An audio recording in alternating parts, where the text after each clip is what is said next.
Assalamu alaikum.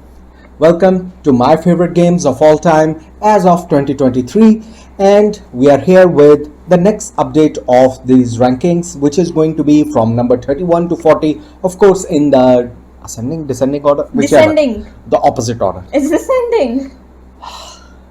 You go from the top from 100 to number 1, your favorite. But ascending is like climbing up to the best one. No, ascending is like 1, 2, 3, 4, 5, 6, 7, 8. This man doesn't know how to count. I'm an engineer and I don't know how to count. But that brings us to our number 40 game, where counting matters or not doesn't matter because it comes from the Mr. Mathematician himself. The game is, The Quest for El Dorado. yep, The Quest for El Dorado from Dr. Rainer Knizia, a mathematician, a PhD mathematician, and I adore his games. And Quest for El Dorado was one of my favorite games from him. And this game is essentially a racing game, but with a deck building mechanism built into it, which no one will even recognize on the first play that, okay, I was playing a deck building game. Because essentially what you will see is a board which can be made in different ways. It's a modular board, and then you're going to race. How will you race? The terrain is going to represent different things. It's either going to be forest, sand, water, and you're just playing cards from the hand that, okay, this card lets me move 2 spaces through the forest, this card lets me move 4 spaces through the water, etc. So, but there is also the deck building mechanism that, okay, in this turn, rather than moving, I'm going to use these cards for the purchasing power, because every card has a purchasing power as well, and use the gold to buy the card which is going to let me purchase ship captain, which is going to let me move even further, or maybe a jack of all trades, a plane which flies over the forest or the water spaces, and that lets me move. Whenever I will get that in my hand, I'm able to move as many whatever terrain I can get. There are some special cards as well. So if you're trying to build those deck, always use a set number of cards, and then once your hand is free, then you will shuffle up all the discarded cards and play again. You are trying to reach from one end to the other end in your search for the lost city of Z. So essentially it's a race, and whoever reaches the lost city of Z first is the winner. My thoughts. Yes. I remember I first played this game for only one time, and then I absolutely hated it. Why? I don't even remember why. I guess I didn't like the mechanics, because this was still back then when I still didn't like deck building games. Yeah. So I just didn't like the deck building mechanic. I didn't like the art style either for some reason. Art is kind of fine. It's not the greatest artwork. Yeah. Well, there is a new version of it which is being drawn by Vincent Dutrait, and Vincent Dutrait, in my opinion, is one of the best. Very good mechanics in this one, and a lovely game, Quest for El Dorado. What's next, Vishal? Alright, so the next game we have on our list is On number 39, Everdell. Everdell. So we were talking about Andrew Bosley, and I think Everdell was the game that made Andrew Bosley famous, because the first thing that when you will see this game is, this game is beautiful. You will not think about the mechanics, you will not think about what this game is, you will just keep admiring the box art to the art on the card work, and even the production of this game is out of the world. Because even for, you will think that, okay, this game is like a Kickstarter deluxe exclusive game. No, the retail edition is that good as well, because you are going to have these different resources represented by different items, like well, the logs are simple wooden sticks, but the pebbles are made of, well, very slippery kind of plastic material. Yes, sort of like It's that. like pebble, It's and nice. and the Berries. berries are squishy berries, so they are They're like rubber. Yeah. So you squish them like berries. They I are want not to eat them. not wooden components. And gum material, or what was it? The rum or whatever the trees they Gum. make. Yeah, the The tree paste gum. sap. The tree The sap. tree sap was represented by translucent crystal, orange crystal. So they really thought about that. Okay, we don't want to just make different resources which are going to be green, blue, red cubes. We are going to make them unique, and you're going to enjoy touching these components. But what is the game about? The game is about a critter's world, city, village, which you are trying to set up. So you will be having a deck of cards which are going to have different kind of powers on them.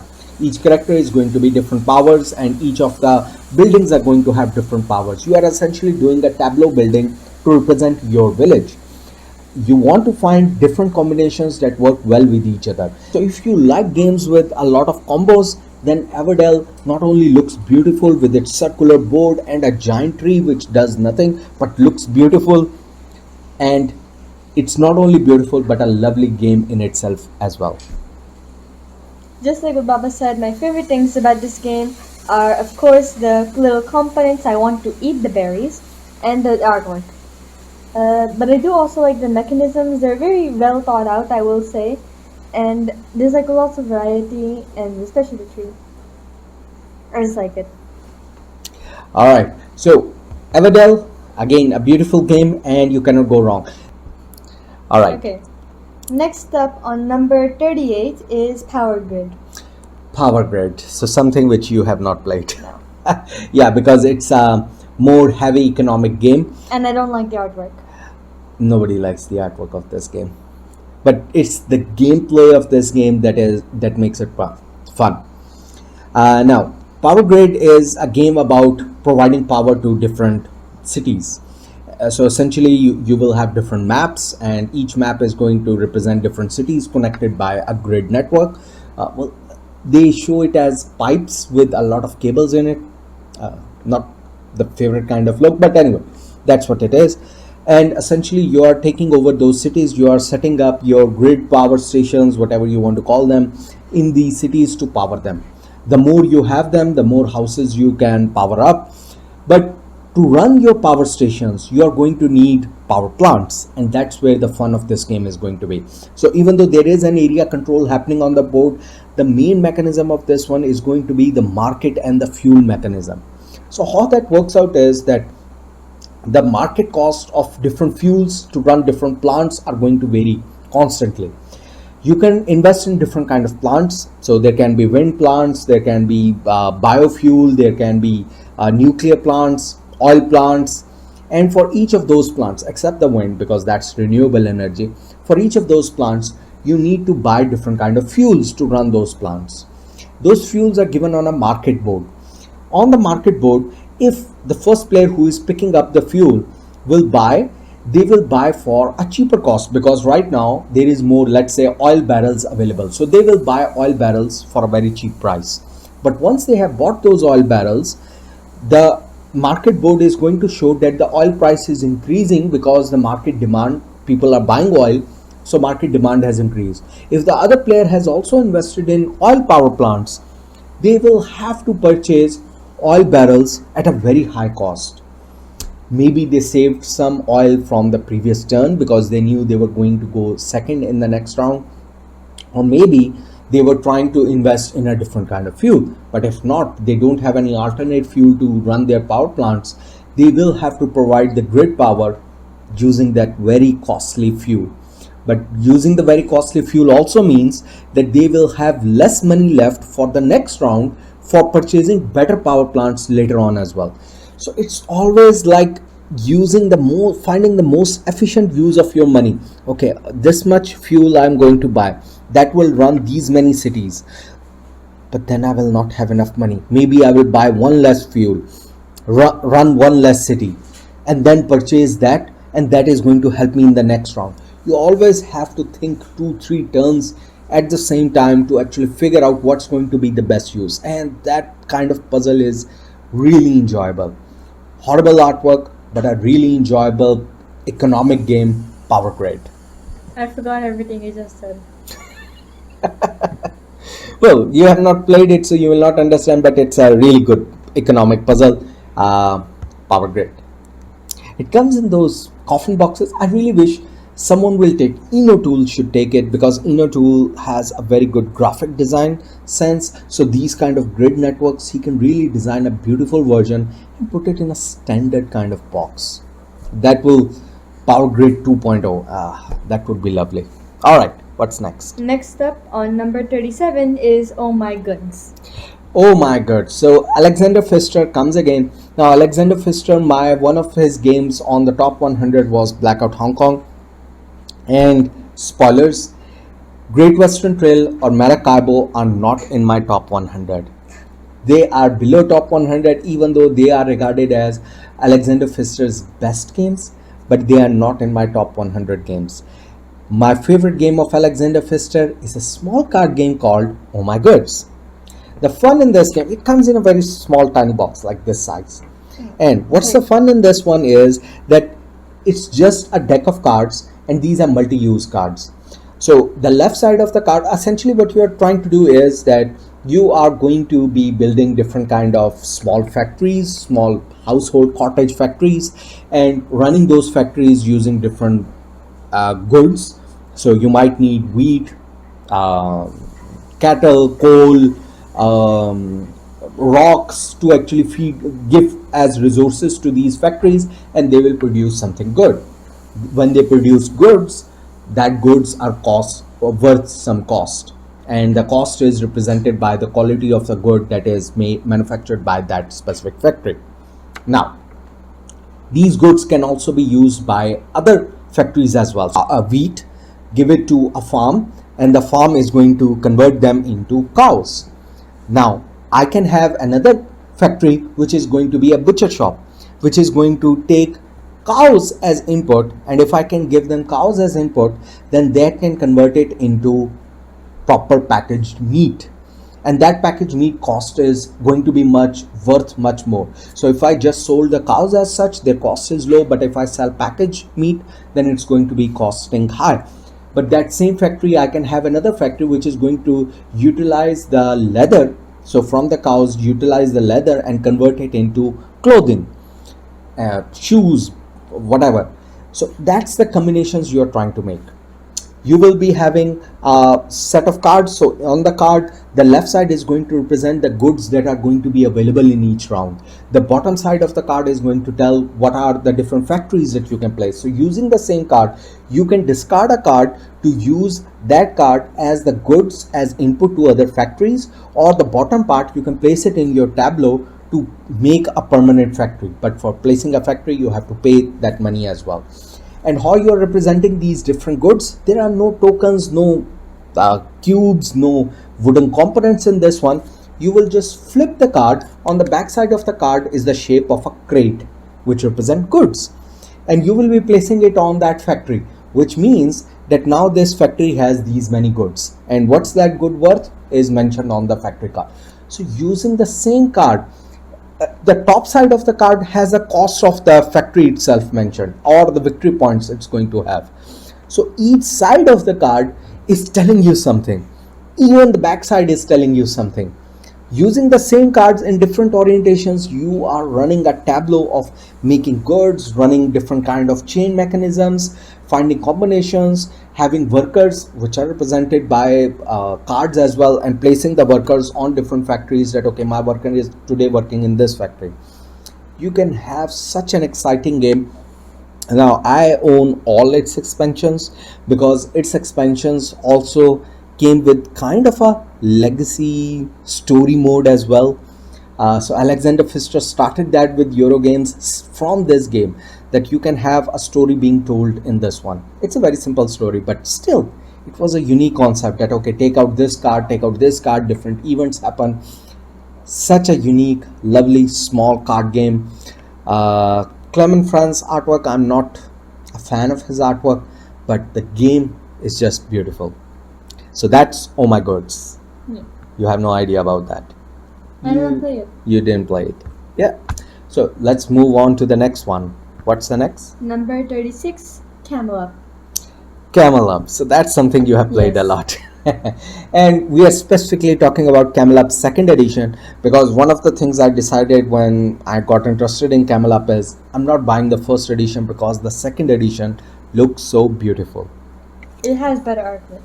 Yep. Overall production quality is very good. Now, what is Camel Up? is essentially a betting game. Even though on the look you might think this is a racing game, but it is actually a betting game, because there are going to be camels going around a track, but nobody owns any camel, so you're not racing. You are just placing bets on the camel, that which camel is going to be the winner. There are going to be different runs within the race, so you're always making bets that, okay, I'm think the purple one seems to look like it's going to cross. And how you're thinking that is that it has a dice release mechanism which releases one dice at a time. Each camel is represented by a dice which are put in a pyramid contraption, and that contraption has a button. So you will be pushing that button, and randomly one dice will fall from it. Each dice is colored to represent those camels. One dice will fall and it will tell, okay, the red camel is going to run 3 spaces. You will press it again, the purple camel has moved, the green camel has moved 2 spaces, the red camel, maybe the red dice, because you will always take out one less die than the number of camels, so maybe the red camel or the yellow camel didn't move at all in this turn. Then everyone, at some point, somebody can even stop, okay, I'm not pressing the next dice, I'm placing my bet on purple. They can do that if they are sure that based on the probability what's going to come next. And that's how the game is going to play. There are some additional tiles where you can boo the camels or cheer up the camels, so that when some camel lands on that space, they either move back or forward. And there are crazy camels as well, who are white and black camels who are running in the opposite direction.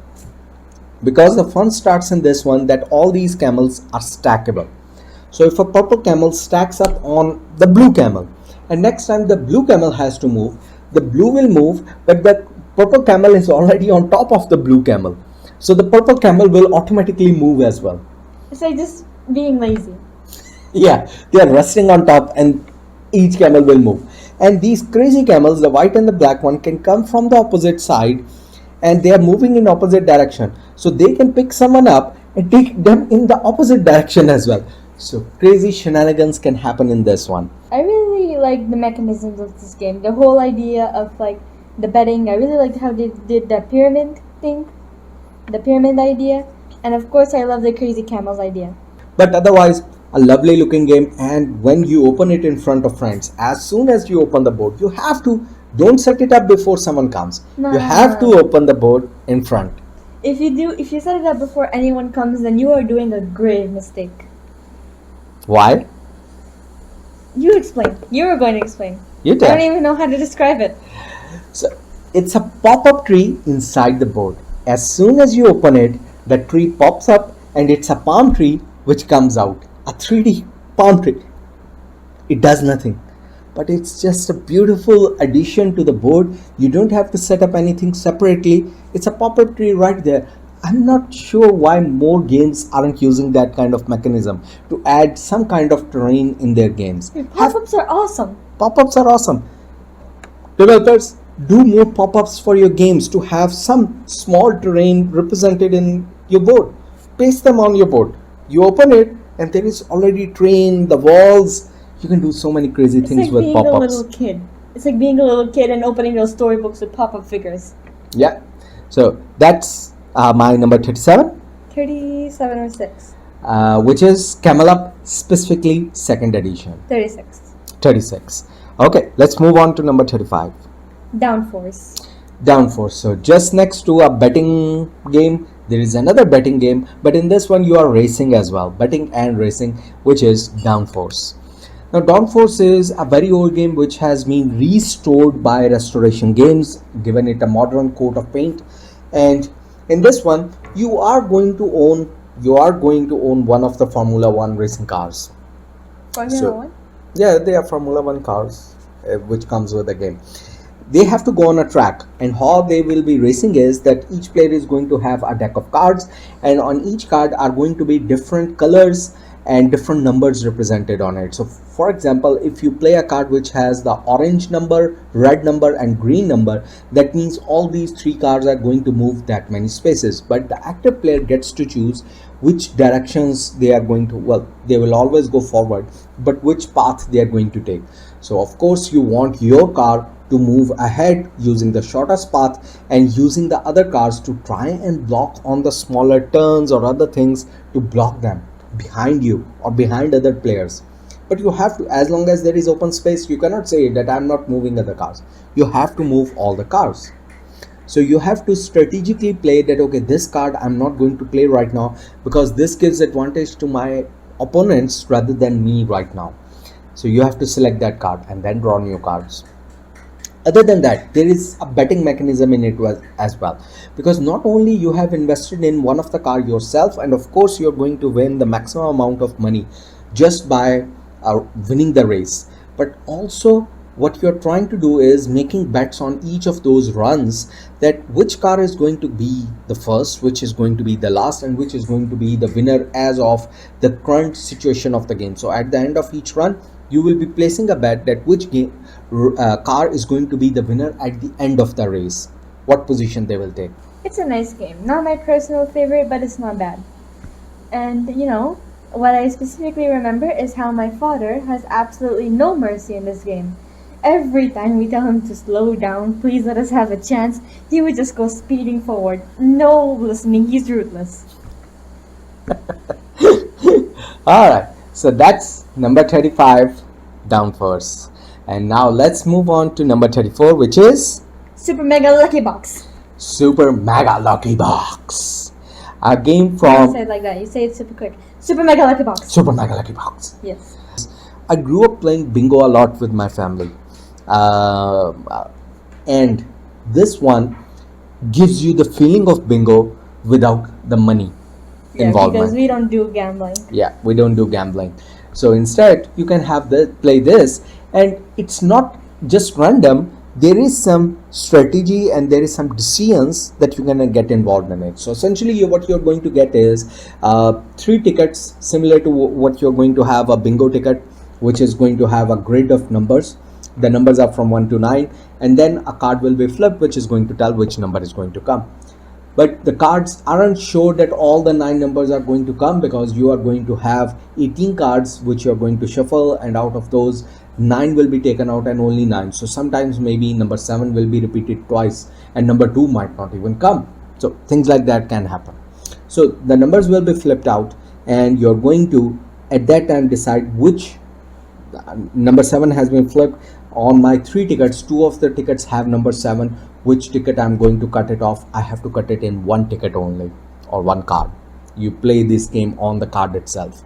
So you will cut that. What you're essentially trying to do is complete a row or a column, because each row or column that you complete is going to give you some bonus, which is represented by these plastic moon, star symbols, and or a blank symbol which lets you cut another box of any other number. Sometimes there is a specific number written, sometimes it's a wild. You can cut any number that you want, and you are trying to combo them, that okay, this lets me complete this. The moons are going to be points at the end of the game, whereas the stars are going to let me manipulate the number +1 up, +1 down. And so in case 8 comes up and I don't have 8 in my tickets, maybe I want to cut my other 7, I can spend a star to actually reduce it by 1.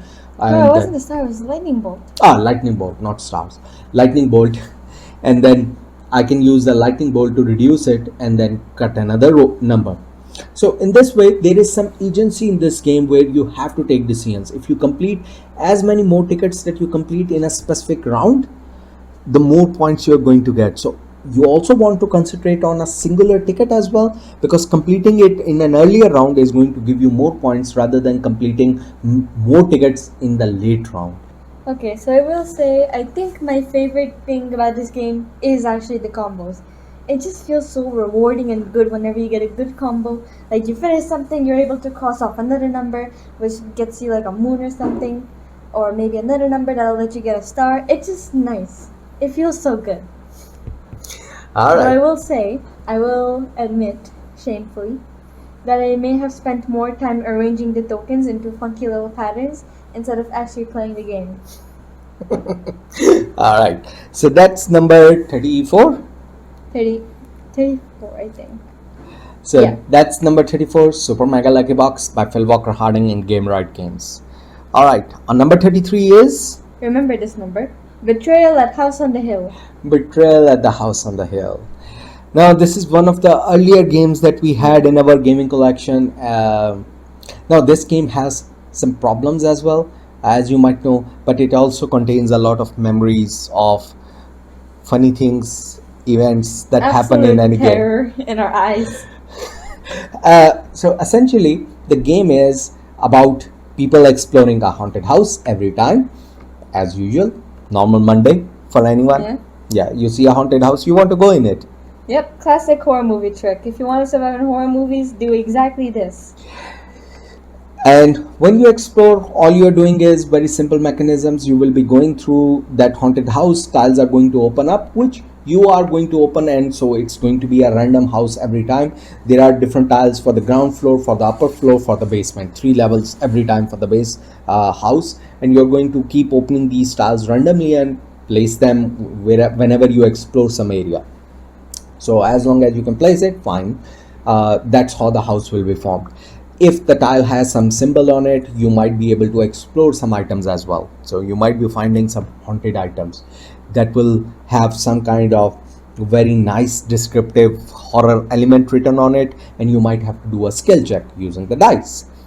Each character have some special abilities. Acts like a Dungeon and Dragon game because every character has some certain attributes, their strength, their agility, those kind of very simple attributes. And then you're going to do skill checks as well. Plus, you're collecting some weapons and items for future second half of the game as well. What you're essentially also trying to do is find these haunted items which are going to cause the haunt to happen. Once you have exceeded a certain number of haunted items, then that's going to help you understand what kind of haunt is going to happen. And that's where the twist in this game is going to come, that even when you set up the game, you don't have to follow a scenario setup or anything. You will just start playing, because at that time, in which room you were, which character you were playing with, and which kind of item that you picked up that caused the haunt is going to generate the random encounter that you are going to see. So the game comes with a full manual for the traitor and the other people who are still investigating. You are going to refer to a chart, and that is going to tell, okay, based on the location and the haunt item, it's going to be haunt number 23. So both that now, and who is going to be cause of this horror. Was it the player who triggered this, picked up this haunted item, or maybe the character who had the least sanity left right now? So it can be any of those things. That player which got selected as the haunted player is going to be sent to a different room. He's going to read the traitor's tomb, whereas all the other cooperative players are going to read the player's guide for haunt number 23. They are going to find out more about the story now, that what kind of issue is happening in this house. Maybe someone was killed in this house and their ghost is haunting. Maybe there are werewolves. Maybe there is someone trying to take revenge. Maybe there is an alien abduction happening. All different kind of, I think the game comes with 50 different kind of haunts. So even if you play 50 times, it's going to be random each time. Mm-hmm. So, ignoring the mistakes and obvious flaws in the game's mechanics and rules, it is a really good game. I especially love the chaos, and I love the feeling of terror that you get whenever an omen comes up.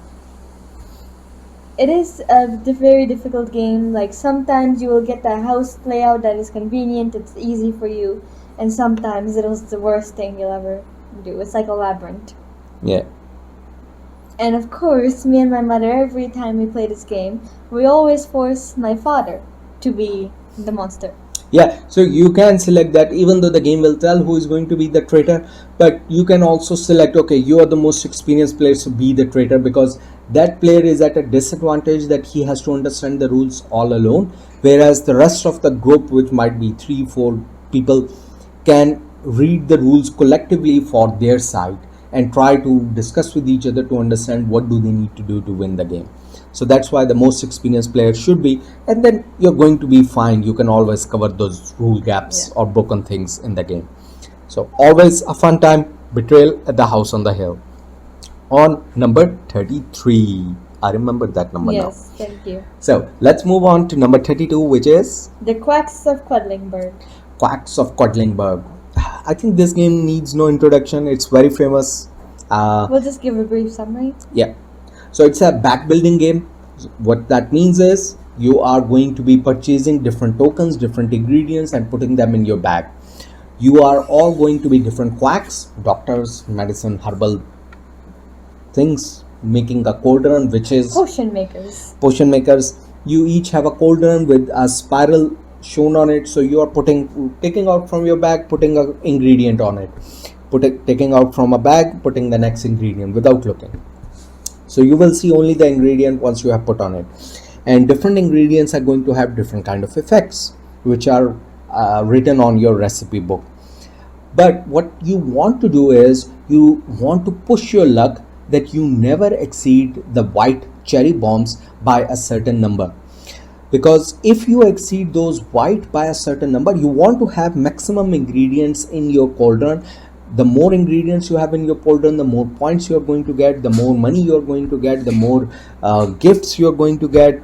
It's going to be a more valuable portion that you make. But if you use too many of those white cherry bomb ingredients, which is what your bag is mostly comprised of when you start the game, then the potion is going to explode and you're going to lose half of what you earn.